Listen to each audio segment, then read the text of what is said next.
उनका नाम ले लें, जनता को जो है तो वो दिन याद आते हैं कि हर ज़िले के ठेकेदार बना के रखे थे, एक एक ज़िले में दादा पाल रखे थे। कांग्रेस की विकास की बात तो करिए। मेरा मानना यह है कि देश में बेरोजगारी का सबसे बड़ा कारण है बढ़ती हुई आबादी। जनसंख्या में जब तक नियंत्रण नहीं होगा तब तक रोजगार की समस्या बढ़ेगी। आजकल हमारे शहर में, हमारे प्रदेश में कई जगह पानी टंकी बनी हुई है, लेकिन उसमें पानी की कमी अभी भी है ना, वहाँ पे पानी मिल नहीं पाता है। दूर दूर तक पानी लेने गरीबों को जाना पड़ता है। साथ ही जो आवारा पशु होते हैं उनकी वजह से किसानों की फसल चौपट हो जाती है। नमस्कार, स्वागत है एमपी तक पर। हम मौजूद हैं रीवा ज़िले के त्योंथर विधानसभा सीट पर। त्योंथर यूपी के बॉर्डर से लगा हुआ है। यूपी की राजनीति का असर भी यहाँ को देखने को मिलता है। इस क्षेत्र ने जहाँ पूर्व विधानसभा अध्यक्ष श्रीनिवास तिवारी, पूर्व मंत्री रमाकांत तिवारी जैसे दिग्गज नेताओं को दिया है। यहाँ की राजनीति पूरे प्रदेश में गूंजती है।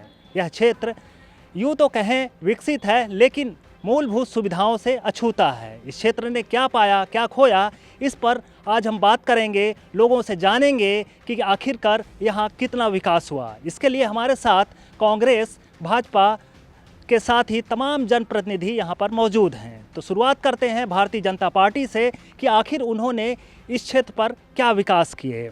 हमारे साथ मौजूद हैं दिग्गज नेता भारतीय जनता पार्टी के देवेंद्र सिंह जी। आप बताइएगा कि यहाँ पर कितना विकास हुआ, 5 सालों में आपने क्या दिया जनता को। भारतीय जनता पार्टी की सरकार यहाँ 2003 से बनी। 2003 से हमारे मंत्री रहे पंडित रमाकांत तिवारी जी। तब से लेके आज तक त्योंथर में जो विकास की गंगा बही है सब उन्हीं की देन थी। बीच में क्रम टूटा, ये सीट बीएसपी को चली गई थी तो उसमें तारतम्य में थोड़ा सा टूटा, लेकिन अभी जो है चाहे ये लिफ्ट इरिगेशन हो, चाहे बहुत अगूढ़ नैना, गुरमा, बेलन, बहुत सारी नदियों का यहाँ मादा, सुखाड़, हर नदी पर, हर गांव में पुल की ज़रूरत थी। और जितने पुल, नाले, नदियों पे जो विकास दिख रहा है, रोड दिख रही है, सब जो है तो भाजपा की देन है। भाजपा की सरकार जब से आई है तो चाहे नरेंद्र मोदी की योजनाएं रही हों, प्रधानमंत्री आवास रहा हो, आयुष्मान योजना रही हो, चाहे मुख्यमंत्री का संबल कार्ड रहा हो, चाहे कृषि सम्मान निधि रही हो, प्रधानमंत्री और मुख्यमंत्री दोनों की, हर योजना से जो है तो जनता लाभान्वित है। और विकास के पूरे प्रयास भारतीय जनता पार्टी की सरकार त्योंथर के जन जन तक, अंतिम व्यक्ति तक पहुंचाने का प्रयास कर रही है। बिल्कुल, चुनाव नज़दीक है, लगातार यहाँ पर क्षेत्र में कई कमियां देखने को मिल रही हैं। विधायक श्यामलाल जी के दावे हैं कि इस क्षेत्र में काफ़ी विकास किया गया। क्या मानते हैं कि उनके 5 विकास कार्य जो जनता के बीच में बताने लायक हैं आपको? देखिए, विकास की तो इतनी लंबी कड़ी है भारतीय जनता पार्टी सरकार में कि उसको सारी गिना पाना, पूरा दिन का आपका कार्यक्रम खत्म हो जाएगा, हमारे काम नहीं करते। लेकिन अगर आप 5 बड़े विकास कहते हैं तो हमारे क्षेत्र में जो 10 से बड़े 12 बड़े पुल बने हैं वो विकास के लिए मील का पत्थर है। शंकरपुर महेवा में हमारा औद्योगिक केंद्र स्थापित हुआ है। आने वाले समय में त्योंथर की तकदीर बदलने वाला होगा। त्योंथर के 80% नौजवानों को वहाँ काम मिलने वाला है। हमारे यहाँ जो बिजली की समस्या थी, 3-3, 4-4 सब स्टेशन बन गए हैं।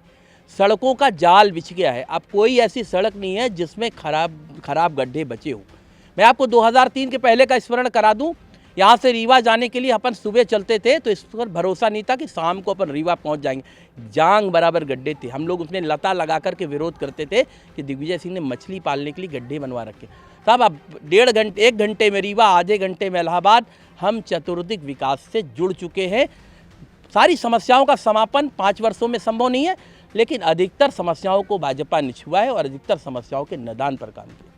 ढेर सारे विकास के दावे हैं, लेकिन कांग्रेस का लगातार यहाँ पर विरोध रहा है कि विकास ने विनाश किया है। सड़क की बात करते हैं, लेकिन यहाँ सुहागी जैसे में बड़े दुर्घटना हुए हैं, उसको पूरे देश ने देखा है कि किस तरह से यहाँ बड़े हादसे होते रहे हैं और क्या समस्याएं हैं इस क्षेत्र में। असल में है क्या कि हमारे साथी जो भी बात कर रहे थे, विकास की बात कर रहे थे, विकास एक चीज़ में हुआ है। मध्य प्रदेश सरकार में जब कांग्रेस सरकार थी तो 37,000 करोड़ कर्जा था। इस समय वो कर्जा लगभग 3.5 लाख करोड़ हो गया है। आज माननीय मुख्यमंत्री जी को ब्याज देने के लिए कर्ज लेना पड़ रहा है। विकास की पहली एक कड़ी मैं आपको बता रहा हूँ। फिर हमारे क्षेत्र के मसले को लेके तो क्षेत्र में हमारे साथी ने भी कहा है कि पहाड़ के ऊपर बहुत बड़ा प्रोजेक्ट बन रहा है, युवाओं को रोज़गार मिलेगा। रीवा ज़िले से लगा हुआ गुड़ में सोलर प्लांट है, कितने लोगों को रोज़गार वहाँ दिया इन लोगों ने, इस सरकार ने दिया। और पुल पुलिया की बात जो हमारे साथियों ने की है, पुल पुलिया की बात एक सामान्य प्रक्रिया है, प्रोसेस। जनता टैक्स देती है, उस टैक्स का पैसा कहीं कहीं लगता है। मेरे पूज्य पिता भी विधायक थे यहाँ, जनता दल से थे यहाँ 93 से 98 तक। विधानसभा में कार्रवाई है, उठा के देख ले, चाहे सोनौरी का पुल हो, चाहे नन्ना गुरमा का पुल हो, चाहे जो पुलें दिख रही हैं आपको, सारे पत्राचार, चाहे त्योंथर फ्लो हो, ये सारे जो पत्राचार हुए हैं, निश्चित तौर पर इसके बाद सरकार चूँकि भाजपा की बनी, लोकतंत्र में मौका आप सबको मिला, तो काम आपके ज़माने में हुआ जो दिखता है आज आपको। और रही बात शिक्षा के क्षेत्र में, यहाँ जो कॉलेज दो महाविद्यालय हैं चाक घाट और त्योंथर में, एक भी फैकल्टी वहाँ प्रॉपर नहीं जो बच्चे शिक्षा लें और जिनको ऐसा एजुकेशन मिले जो जाके कहीं रोज़गार उनको मिल सके। ये हालत यहाँ की है। और नहरों का हाल जो बात कर रहे हैं ना, 15 जून को पानी छोड़ना चाहिए, जून आया अभी, पानी अभी आया जुलाई में, और पानी गया, नहर फूटी।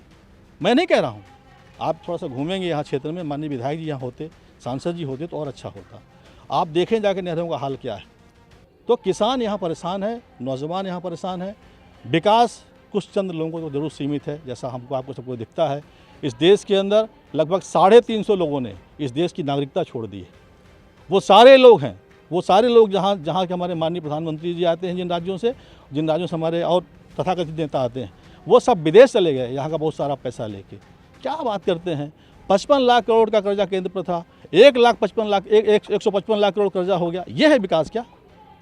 बिल्कुल, लगातार जिस तरह से कांग्रेस का दावा है कि 1999 में यहाँ पर जल की कई व्यवस्थाएं की गई थी, लेकिन आज भी नहरों का जाल पूरा नहीं हो पाया और त्योंथर क्षेत्र पानी से वंचित है, जबकि यहाँ पर टमस जैसी नदियाँ हैं जो बाढ़ का कारण बनती हैं। कांग्रेस की बात करें तो कांग्रेस की नैया डुबोने के लिए केवल एक नाम पर्याप्त है, माननीय दिग्विजय सिंह जी, दिग्गी राजा।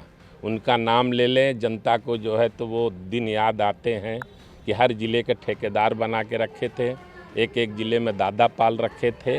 कांग्रेस की विकास की बात तो करिए। भाजपा ने जैसे जो बता रहे थे हमारे छोटे भाई कि 1,55,000 करोड़ का कर्जे में सरकार चल रही है, लेकिन सरकार कर्जा लेना और ये एक सतत प्रक्रिया है कि काम करने की प्रक्रिया है। कौन अंतिम व्यक्ति का कल्याण सोचता है? भाजपा पंडित दीनदयाल उपाध्याय के पद चिन्हों पर और उनके जो है तो सिद्धांतों पर चलती है कि अंतिम व्यक्ति का उदय कैसे हो। चाहे हर काम हो, चाहे प्रधानमंत्री माननीय नरेंद्र मोदी जी का हो, चाहे हमारे यशस्वी मुख्यमंत्री माननीय शिवराज जी चौहान का हो, हर काम गरीब के कल्याण से जुड़ा है, किसान के कल्याण से जुड़ा है। किसानों को क्या दुर्दशा थी, चक्रवृद्धि ब्याज लिया जाता था, आज 0% -10% ब्याज पे किसानों को जो है तो कर्जा मिलता है कि 100 रुपया कर्जा लो, 90 रुपया जमा कर दो। तो ये बात हमारे कांग्रेसी भाइयों के मुंह से शोभा नहीं देता है। ये ठेकेदारी कर रहे थे, ठेकेदारी पाल रखे थे, एक एक ज़िले को ठेका दे के रखे थे। माननीय दिग्विजय सिंह इसलिए प्रचार तंत्र से दूर रहते हैं, उनको बिहाइंड द कर्टेन रखा जाता है, पर्दे के पीछे रणनीति बनाते हैं कि सामने आएंगे तो एक मीटिंग कर लेंगे, 10-5 हज़ार वोट कट जाएगा। तो इनके सम्मानित नेता केवल पर्याप्त है उनका नाम लेना और कांग्रेस की नैया डुबोने का काम इन्होंने किया है। आपने ठेके की बात की, लेकिन यहाँ कहा जाता है कि विधायक जी की ही कोई अफसर नहीं सुनता। नहीं, ऐसा नहीं है, सभी अफसर सुनते हैं। हमारे यहाँ जनतंत्र हावी है, लोकतांत्रिक प्रक्रिया के तहत। हाँ, जो लोग तुलना करते हैं, क्योंकि उन्होंने एक ज़माने में रीवा में अराजकता देखी थी कि कलेक्टर को उसका चपरासी कहता था कि ठीक से बात करना, मैं फलाने का आदमी हूँ। तो उस प्रथा को भारतीय जनता पार्टी ने बदला है। हमारे यहाँ विकेंद्रीकरण की राजनीति है। हमारे यहाँ स्थानीय स्तर तक के कार्यकर्ताओं की, अधिकारियों को सुननी होती है। हमारे यहाँ किसी एक व्यक्ति को इसका ठेका नहीं दिया जाता कि केवल उसके कहने पर ही होगा। ये कांग्रेस और भारतीय जनता पार्टी का बड़ा अंतर है। और विधायक की नहीं सुनता तो इतने सारे विकास कहाँ से हम लाते। अभी हमारे भाई और मित्र कह रहे थे 1,55,000 करोड़ का केंद्र ने कर्ज ले रखा है। साहब, अगर आपको काम ही नहीं करना है तो आप पूंजी रख के घर में बैठे रहेंगे आप जनता के कल्याण में पैसे निकालेंगे ही नहीं तो आपको कर्ज लेने की ज़रूरत ही नहीं होगी। लेकिन हमने तो पैसे को भाई वो तो 1 रुपये भेजते थे और उनके प्रधानमंत्री कहते थे कि 20% पहुंचता है और बाकी 80% कहाँ चला जाता, तो 80% पंजे में चला जाता था। अभी तो हम 1 रुपये भेजते हैं तो 1 रुपये सीधे हमारे लाभार्थी तक, गाँव तक पहुँचता है। तो हम पे लगातार आरोप लग रहा कि 50% कमीशन भारतीय जनता पार्टी में है। कमीशन जैसी कोई बात नहीं, एक आरोप लगा था, वो आरोप फर्जी साबित हुआ। हम लोगों ने 2500 जगह पे FIR कराई है। इनके पास कोई साक्ष्य नहीं है, ये इन्होंने विपक्ष की भूमिका का भी निर्वहन अच्छे से नहीं किया है। तो अब इनके पास इसी तरह के आरोप ले आएंगे 50% कमीशन कहेंगे, तो इनका दोष नहीं है, क्योंकि इनका शीर्ष नेतृत्व राहुल गांधी जी अपनी बात पे स्थायी नहीं रहते, तो यहाँ तक आना स्वाभाविक। त्योथर की बात करें तो यहाँ पर नील गाय का आतंक काफ़ी है, किसान परेशान है। लगातार यहाँ पर मवेशी जो हैं, आवारा पशुओं की संख्या लगातार बढ़ी है। लेकिन गौशाला के नाम पर जमकर जिले में भ्रष्टाचार हुआ। 160 गौशाला कमलनाथ सरकार में बननी थी, जो आज भी अधूरी हैं। फिर मैं कहूँगा तो फिर आपत्ति होगी। गौशालाओं का हाल ये है, बहुत दूर नहीं है, चंद्रपुर चले जाइए आप यहीं से, गौशालाओं का हाल देख लीजिए। 2-4 गाय मरी पड़ेंगी। शंकरपुर ऊपर गौशाला है, वहाँ चले जाइए, 2-4 कंकाल वहाँ भी मिलेंगे। देखिए क्या है, हमारे सब साथी जो BJP के हैं, ये अच्छे खासी स्पोक पर्सन हैं। पार्टी ने अच्छी शिक्षा दी है, अच्छा समझाया कैसे बोलना है। जैसे माननीय मोदी जी बोलते हैं ना, समय समय पर उनके सब डायलॉग बदलते चले जाते हैं, तो उसमें महारत हासिल है।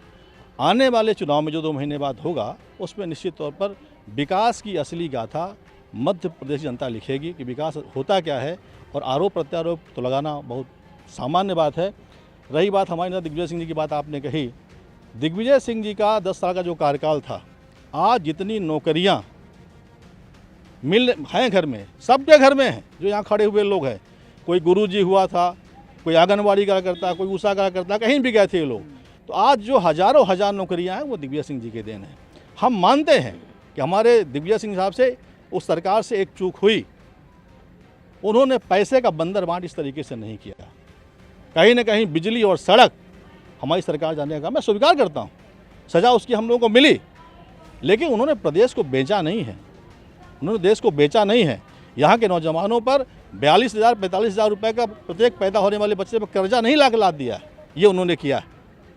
और इसके आगे क्या बोलें, जो बिल्कुल जिस तरह से यहाँ पर कांग्रेस भी अपनी सफाई दे रही है कि उनकी सरकार में यहाँ पर बेचा नहीं गया था। और भी क्या समस्याएं हैं, आप यहाँ पर सीनियर हैं, क्या लगता है क्या समस्याएं हैं इस क्षेत्र में, क्या पाया जनता ने, क्या खोया है? आप लोग ये चौथा स्तंभ है, आप लोग तो हर जगह देख रहे हैं, यहाँ का नवयुवक बेरोजगार है, नौकरी नहीं मिल रही है, और पानी की समस्या यहाँ पर इस समय घाम किया हुआ देख रहे हैं, सब फसल चौपट हो रही है, कोई व्यवस्था नहीं है।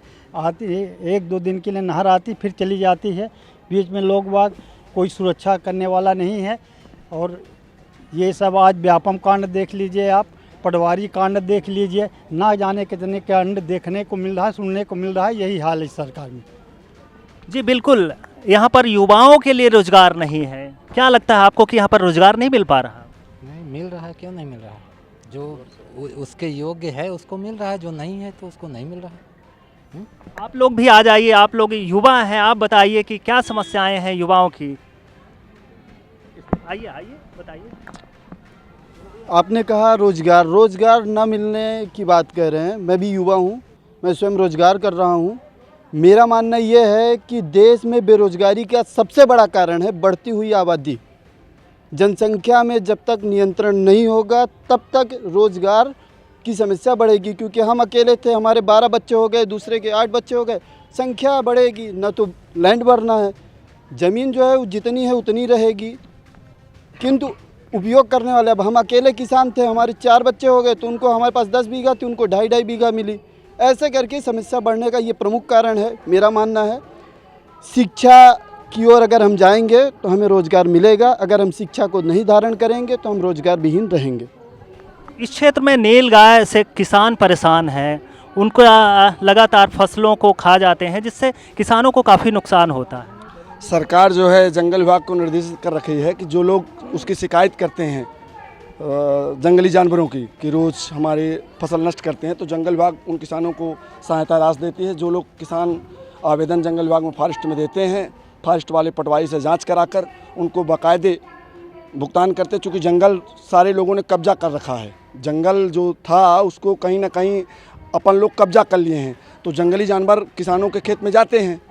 अब इस कारण थोड़ी दिक्कत होती है, लेकिन किसानों को उसकी सहायता राशि दी जाती है। जो लोग आवेदन देते हैं, बाकायदे आरबीसी में व्यवस्था है कि लोग आवेदन देंगे, जिनके नुकसान होगी उसकी हम भरपाई, सरकार भरपाई कर रही है। सांसद जी ने यहाँ पर एक स्कीम लाई थी कि नीलगाय को मारेंगे, लेकिन अब तक कहीं दिखाई नहीं देता कि नीलगाय को या तो पकड़ा गया हो या मारा गया हो। नीलगाय पिछले 5 साल पहले ज़्यादा बड़ी समस्या थी। पिछले 5 वर्षों में थोड़ा सा उनकी संख्या कम हुई है या कहीं शिफ्ट हो गए हैं। जैसे जंगल से यहाँ नीचे उतरते थे, आबादी एरिया में लोग बाग जो है तो विरोध के लिए दौड़ाएं, खेदें और उनको जो है तो हाका लगाएं। उसके कारण नीलगाय बीच में शिफ्ट हुई हैं। पिछले 5 साल की अपेक्षा इस समय केवल लगता है 10% ही रह गई हैं, 10% 15% ही रह गई हैं। फॉरेस्ट विभाग से एक अनुमति है कि आप जैसे पेड़ काटने के लिए अनुमति लेते हैं जंगल विभाग से, तो आवेदन देके कि नीलगाय से हमको नुकसान हो रहा है, मेरी फसल का नुकसान हो रहा है, तो जंगल विभाग अनुमति देता है, तो उसको आप जो है तो शूटर की व्यवस्था करके या किसी अन्य व्यवस्था से उसको जो है तो मार सकते हैं, लेकिन पूर्वानुमति आवश्यक है। तो सांसद जी ने जो है तो वही प्रयास जो है तो वहाँ लगाया था।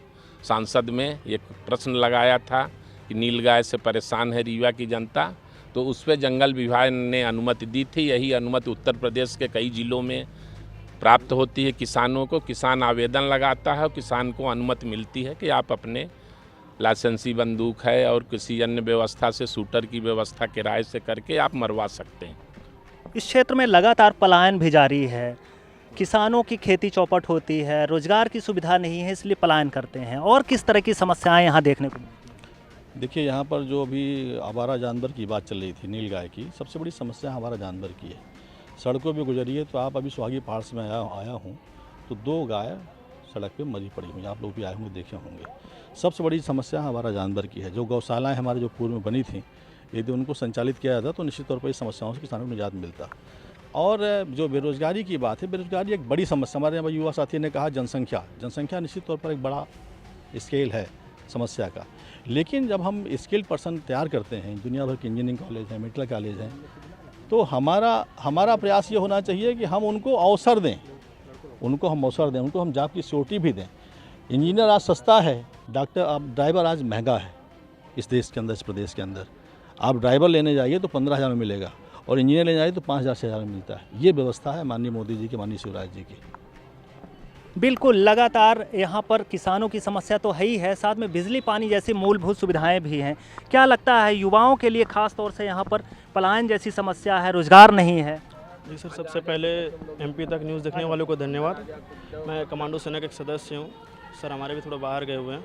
जी सर, हमारी जो सेना है उसका मेन उद्देश्य यही है, 3 उद्देश्य हैं। उसमें पहले कि बिजली की व्यवस्था हो, जिसमें से गरीब किसान जो हैं उनकी खेती किसानी हो पाए, और साथ ही जो युवा वर्ग के छात्र हैं उनको पढ़ने में दिक्कत ना हो। सबसे पहले कम से कम 8 से या 10 घंटे बिजली की व्यवस्था हो। इसके साथ ही जो पानी की व्यवस्था हो, जो आजकल हमारे शहर में, हमारे प्रदेश में कई जगह पानी टंकी बनी हुई है, लेकिन उसमें पानी की कमी अभी भी है ना, वहाँ पे पानी मिल नहीं पाता है। दूर दूर तक पानी लेने गरीबों को जाना पड़ता है। साथ ही जो आवारा पशु होते हैं उनकी वजह से किसानों की फसल चौपट हो जाती है और बराबर की फसल मिल नहीं पाती। ये दिक्कत है हमारे पास। हमारे 3 मुख्य उद्देश्य यही है भी। इसके अलावा कुछ हमें नाम किसी पार्टी के विपक्ष में, ना हमें किसी पार्टी से कोई दिक्कत है। लगातार यहाँ पर रोजगार की बात की जा रही है, आपको क्या लगता है, आप एक युवा हैं, रोजगार की कितनी उपलब्धता है यहाँ पर? कि रोज़गार की उपलब्धता तो हर राज्य में ही रहती है, यहाँ पे भी होते हैं, लेकिन आज का युवा शॉर्टकट ज़्यादा ढूंढता है, मेहनत कम करता है इसमें। तो वो चाहता है कि मैं आसान तरीके से इसमें लग जाऊँ। वही लोग नौकरी नहीं कर पाते हैं, वही आगे जाके चिल्लाते हैं कि रोज़गार नहीं है। रोज़गार पर्याप्त मात्रा में उपलब्ध है, और जिसके अंदर वो होगा, जो मेहनत करेगा, वो आराम से मिल जाएगा सर उसको। जी, जिस तरह से यहाँ पर कमांडो सेना ने पिछले समय विरोध किया था बिजली की समस्या को लेकर, तो क्या लगता है कि क्या समस्याएं हैं इस क्षेत्र में? बिजली में ये समस्या है कि जैसे थोड़ी सी भी आंधी हुई, थोड़ी सी बूंदाबांदी हो तत्काल बिजली कट हो जाएगी। और क्या होता है, युवा जो छात्र होते हैं उनके एग्ज़ाम के टाइम होते हैं, उस समय भी बिजली को देखा नहीं जाता है। चाहे जो भी समय हो, थोड़ी सी बूंदाबांदी हुई, आंधी हुई, कुछ भी प्रॉब्लम हुआ, बिजली कट कर देते हैं। दिक्कत है। और दूसरी बात, जो आप रोज़गार की बात कर रहे थे, रोज़गार तो है ही, उसके अलावा हमारे मुख्यमंत्री की तरफ से बहुत सारी योजनाएं चलती हैं आपके हमारे मध्य प्रदेश में, ठीक है। योजनाओं में जैसे स्वरोजगार योजना हो गई, जो उसके लिए मैं खुद अप्लाई किया था, जाके रीवा के उद्योग विभाग से सारे मैंने डॉक्यूमेंट कंप्लीट कराया। उसके बाद जब मैं रीवा से यहाँ पे त्योंथर तहसील यूनियन बैंक में आया, तो वहाँ के मैनेजर का साफ साफ कहना है कि ऐसी स्कीम हमारे पास कोई नहीं है। बिल्कुल। आगामी अब कुछ समय ही बचा है चुनाव के लिए, तो क्या आपके मुद्दे रहेंगे, किस मुद्दे को लेकर जनता के बीच जाएंगे और फिर कोशिश करेंगे कि फिर 23 में आपकी यहाँ पर सरकार आए? केवल विकास के मुद्दे पर हम जाएंगे और विकास के मुद्दे पर अगले 25 साल रहेंगे। 2003 से हम सरकार में आए हैं और अगले जो है तो 20 साल और सरकार में रहेंगे। केवल विकास हमारा मुद्दा रहेगा। माननीय प्रधानमंत्री जी की जो है जन कल्याणकारी नीतियाँ और माननीय शिवराज जी की जो है तो नीतियों के उस पे बल पे हम अगली विधानसभा फतह करेंगे। ये सेमीफाइनल है 23 और 24 जो है तो एक बार फिर दिल्ली भी फतह करेंगे। कांग्रेस का गढ़ रहा है, 52 से लेकर 8 बार यहाँ पर कांग्रेस का प्रत्याशी जीता। क्या वजह रही कि आप अपनी ज़मीन यहाँ से खो गए और फिर अब चुनाव में कैसे ज़मीन तलाशेंगे? देखिए, देश का लोकतंत्र बड़ा परिपक्व लोकतंत्र है, परिस्थितियाँ बदलती रहती हैं और आने वाले समय में अभी हमारे नेता कमलनाथ जी ने लगभग 200 घोटाले की किताब, एक बुकलेट उन्होंने प्रकाशित की है। आने वाले समय में घोटालों का जो लंबी फहरिस्त है उसको लेके और जो हमारा आने वाले समय के लिए जो हमारा एक पार्टी का जो एजेंडा है, जो प्रोग्राम है, जो हमारा चुनावी घोषणा पत्र होगा, उन मुद्दों को लेकर हम जनता के बीच जाएंगे। और जो सबसे बड़ी बात ये है कि जैसा अभी हमारे साथी कह रहे थे कि अब विकास बताने की ज़रूरत नहीं है, विकास दिख रहा है। आज नौजवान परेशान है रोज़गार के लिए, किसान परेशान है पानी के लिए। हमारे इस तराई अंचल में नहीं, पूरे ज़िले में आप कभी सी ऑफिस जाएँ या SE ऑफिस जाएँ तो नए ट्रांसफार्मर नहीं दे पा रहे हैं। ये रिपेयर के वो ट्रांसफार्मर आ रहे हैं, आते हैं और जल जाते हैं। आज तराई अंचल में लगभग 150 ट्रांसफार्मर जले हुए हैं। ये है विकास की गाथा। आज इस धूप में लगता है क्या ये मई जून का महीना, ऐसी धूप इस तरीके से पसीना पसीना आप हैं, हम भी पसीना पसीना, लेकिन कहीं भी आज ट्रांसफार्मर हम समय पे नहीं दे पा रहे हैं, किसान की फसल सूख रही है। ये है विकास। इन्हीं सब मुद्दों को लेकर जनता के बीच समझाएंगे। और ये तो लूटी हुई सरकार है साहब, ये तो लूटी हुई सरकार है। जनमत तो कांग्रेस के साथ था, सारी कहानी मालूम है आपको। आने वाले समय में देखेंगे। बिल्कुल। यहाँ पर 15 महीने लगातार कांग्रेस भी आरोप लगा रही है भारतीय जनता पार्टी पर। साथ में एक मुद्दा आया कमलनाथ जी का, क्या कहेंगे? 15 महीने की कमलनाथ जी की सरकार हमारी सरकार को आने के लिए पर्याप्त है। 15 महीने में जो उन्होंने तबादला उद्योग चलाया, एक उद्योग फला फूला। एक IAS अधिकारी एक साल में 9 बार ट्रांसफ़र हुआ, 9 बार IAS अधिकारी का ट्रांसफ़र हुआ। पैसा लेके ट्रांसफ़र करा दो, फिर पैसा दे के फिर पुनः वह संशोधन करा दो। तो ये उद्योग फला फूला है। और 15 महीने का जो है तो कार्य किसानों ने, यहाँ की जनता ने, जिन्होंने इनको बहुमत दिया था, देख लिया, माथा पीट लिया। अब उसकी वापसी नहीं चाहते हैं, नहीं चाहते हैं, नहीं चाहते। लगातार कांग्रेस और भारतीय जनता पार्टी यहाँ पर आरोप प्रत्यारोप करती रही। क्षेत्र में कई समस्याएं हैं, मूलभूत समस्याएं हैं, उनका निजात अब तक नहीं हो पाया। ये कांग्रेस का गढ़ रहा था, लेकिन भारतीय जनता पार्टी ने यहाँ पर कब्जा किया। उत्तर प्रदेश सीमावर्ती है, यहाँ पर उत्तर प्रदेश का भी असर देखने को मिलता है, लेकिन जो मूलभूत समस्याएं हैं उस पर निजात अब तक नहीं मिल पाई। आगामी चुनाव में कांग्रेस कमर कसकर यहाँ पर तैयार है। अब देखना दिलचस्प होगा कि यहाँ पर फतह किसकी होती है। MP तक के लिए विजय कुमार, त्योंथर।